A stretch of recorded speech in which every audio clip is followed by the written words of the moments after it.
We have just been researching this recently, and there are 5 trends that we see having remarkable impact on the industry. The first is we're seeing parcel deflation, so the decrease in revenue per parcel. And we're seeing this globally, and it appears to be driven by 2 broader factors. One is a low demand, and so there's just too much supply in the supply chain.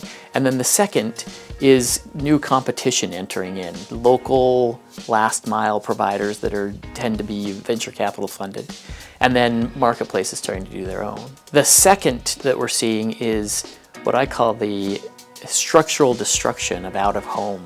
With all the regulatory changes, most recently what's happened with de minimis and the EU regulation that's coming into place in July, all of that has just structurally reshaped cross-border, and the cross-border parcels have just disappeared from postal networks because of that. There's a lot that needs to be done to bring that back, but it's the regulatory structural destruction of what's happening with cross-border. The third is what I call out-of-home as choice architecture. A lot of people talk about out-of-home and the economics behind, but what really matters with out-of-home is that it's part of the choice infrastructure. And shippers, retailers in particular, want the consumer to receive the goods in the way they want it. And so it's got to be part of the architecture that you build into the offering. The fourth is returns as a new supply chain. That's different than what we've seen historically with returns. Returns a long time ago were part of the outbound product, but it's so big now it's its own supply chain, and there's a lot of attention that needs to be paid not just to an efficient first mile, but an efficient triaging and disposition of the goods.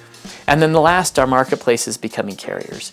As marketplaces start to do more of their own delivery, and there's a playbook that we see playing out in every geography by every marketplace, as they start to take over more of their own delivery, that leaves less for the existing suppliers in the market. So those are the 5 big trends that we're seeing, and each is having a remarkable impact on the industry.